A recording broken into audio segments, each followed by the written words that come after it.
One of the biggest criticisms that we've received as FISMAS4 is, number one, our inability to connect with other community struggles. Just keeping it at our ivory towers at our universities. And number two, also not being able to build a critical mass.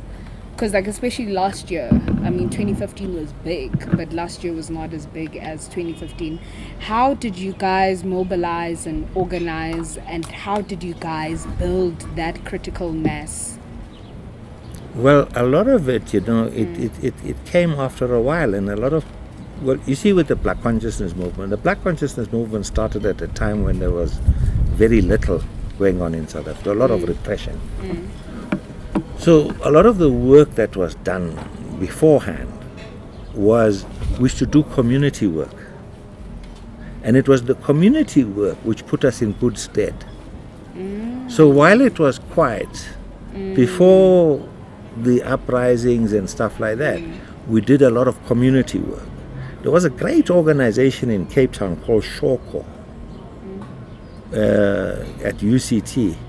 But also, with the Black Consciousness organizations, what we did, and which was quite successful at the time, was that legal students on the weekends, they will go to various schools, say for instance, give an example in Soweto. And the parents will come and discuss their legal problem. And what would happen with these students will advise them. How do you address whatever legal issues you have? Then we had English, maths and biology students at university who would go to the schools and give extra classes on Saturday and Sunday. And the medical students, and that was one of the most successful projects, which included Ntokozo Dlamini Zuma.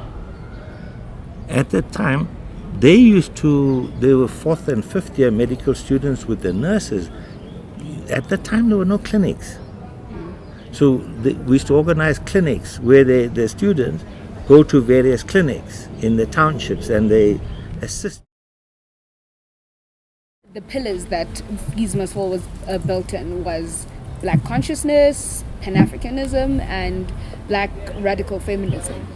And in as much as we would agree on two, we wouldn't agree on the latter. And one thing that I've noted with spaces, with comrades, is that in as much as we love each other and in as much as we are willing to fight when it comes to anything, because of the violence that we have, that we get accustomed to when we are in struggle, when all of that is over, when we are off the picket line, we end up, because now violence is the only language we are speaking at that particular time, we end up treating one another with violence. And one of the biggest things that was a problem was the relationship that your female followers would have with the male followers. And we had lots of issues in terms of rape, sexual harassment, and other, and other forms of gender-based violence that was happening in that space. And even before it gets to, because a lot of people deem violence as something that is physical, even before it gets to that, there would be issues if a woman would speak up. People would prefer the leadership of a man. People would prefer a man starting songs than a woman starting songs. And I just wanted to know that, did you guys at that time have those issues already coming up? Talking about violence, when with the what you're talking about is not about the struggle, or it's not about it at all. It is though. No, it had no relationship in our time. I grew such respect for people, like if you go to Constitutional Hill, there's a lady called Debs Mashaba who spent a lot of her time there in the women's jail. Now, these women You see, when you get beaten up by the police and when you get interrogated and stuff like that, there were the women who came out far stronger than the men. You see, if you only got to respect them. Yeah? Yet it is a fact that most women who went onto exile and all of that were raped by their same comrades. Exile was another thing. In the heat of the struggle in South Africa in the 70s and in the 80s, you see, for instance, I worked in Swaziland. First of all, I worked in South Africa. You cannot treat a woman badly if you're going to ask for accommodation or for some sort of assistance. You get what I'm saying? You require absolute trust. Otherwise, she's going to be cross with you. She might even sell you out if you're going to beat or whatever. You get what I'm saying? So there was absolute parity. The most difficult part of the struggle was not being honest. You know, when I left South Africa in 1979, because I was banned in 78 and I was in jail before that. When I left South Africa, I left my wife and my child on the bed, and I said, I'm coming back just now. And I went for good. But to say where I'm going to, the police, of course, questioned them. And they couldn't say anything. He said he was coming back just now. You tell us. Yeah? The question that my family asked them was, my wife asked them, you tell me where he is. You know. You know, because the police would always come and arrest people or whatever. But after 3 months, I made contact with them. But that's 3 months. But what happens is your partner assumes you're a liar. You get what you cannot. Trust is destroyed because you didn't tell me.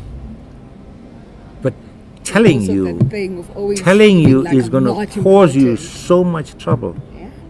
Yeah, and this is where it's so difficult. That's why when people sing Shiniwab and stuff like that, you're going into an area which is so terrible that it should not. You cannot sing such songs in our life today, because to go back to those places is not advisable. And this is why even going forward, when you get into pickets and stuff like that, it must be the line of last resort, because the trauma is going to be hard. For me, there wouldn't be Fees Must Fall without Marikana, you know? And there wouldn't be Fees Must Fall without your October 6 movements and all of that. So Fees Must Fall comes after worker struggles. Yes. And it comes after a connection is made to say that as children of the working class, we cannot afford to be in these spaces, we cannot afford education, and so on and so on and so on. And that is how Fees Must Fall fits in the picture. And that has always been the nature of struggle, even back in the day. So it's easy for me to draw the similarities there.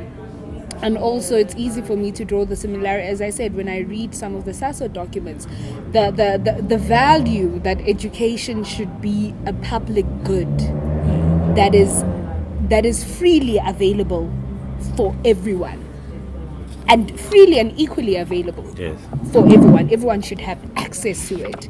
That was the same thing that we are saying now was already being said back then. The Constitution it gives us individual rights, your freedom of speech, your freedom of expression. It's a first generational right. It's guaranteed, and the Constitution does that very well. But when it comes to those collective rights, it fails dismally. And it fails because when we start talking about access to education, Now there must be, it's a second generational rights, there must be but. It must be, like, you know, there's a lot of buts that come when we talk of collective rights. And in as much as it's a wonderful document, it just fails dismally to deliver collective rights. And for me, that But is it does that talk is of my collective criticism. rights. It does. You know, you But look but at there's a great you look limitation. at what it says even in the preamble, because we shouldn't worry about the sections. Of course, the sections will then determine what. But it says improve the quality of life of all citizens and free the potential of each person. It says this. The question is the government doesn't do it. And that is the problem. So when you say, I'm happy with the state as it is, I'm very unhappy. I'm very unhappy. Because my job in the past was to recruit people for the ANC underground, for the armed struggle. And many of them died. And the only thing that I can offer them, or that I promised in the past, was that we'll have a better society. Yeah? Since my government took power in 1994, we've privatized security, we've privatized health, and we're privatizing education. And it's not by accident, it's almost designed. We're going to make it better. It's going to be better. You know, there's a wonderful word, zeitgeist, the spirit of the times. You know, even if you think of the system and how people are living longer, we're having a better life, and that is it's going like that. And zeitgeist, as time goes on, as we get new leaders, we're going to improve. It'll go up and it'll, like a graph. It'll go up, it'll go down, but we'll get there. And it's because the people, and today we have wonderful people like yourself and all the others, you know, and it's just brilliant because you all are going to make such a better future for us. What was the struggle for? The dignity of the human being. And poverty and lack of education doesn't give dignity. The struggle was for dignity. The type of education that we get tells you, it somehow removes you from your people. It removes you from your culture, it removes you from yourself. And you assimilate to whiteness. And you end up not relating to black people, to the point that it's unimaginable to you that you'd go back and live in the rural areas or townships. You must live in Sandton and all of that. High walls, just be private and have a private life and all of that. And you know, privacy also, it's a function of privilege and all of that. So that's why I'm saying that if the production, if the output of these universities is that, then I have to be suspicious of the input. Change is so much more rapid, and you know, changes happen all the time. It's very difficult for me to understand young people, even when they talk. So for me to interact and to listen to what young people have got to say, and what you're saying to me, it gives me an important education about life. Where is it going to? And you might think that you are not doing as well. But when I look at my children and I look at my children's friends, you are far better off than my time. One example. Today, young people, your young people, they Uber. They don't drink and drive as much as we did in our time. Right? So there's many advancements that you'll have made. The people treat each other with far greater respect than during my time. There's not so much, maybe there was not so much violence, but that is another question. Violence actually, in all societies, it actually goes down when the police do their job. And that's the only factor that makes violence go down or crime go down. It's police doing their work.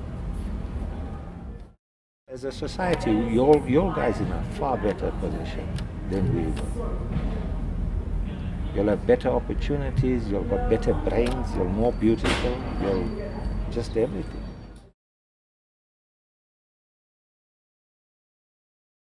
As a Zulu girl that grew up in KZN, there has always been a divide, a cultural divide, between the younger generation and the older generation, and there would be little conversation between the two groups.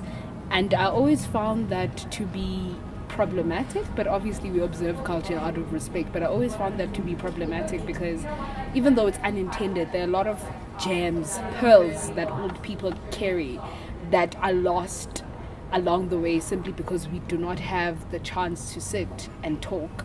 And a lot of our culture is disappearing today because of that one simple thing.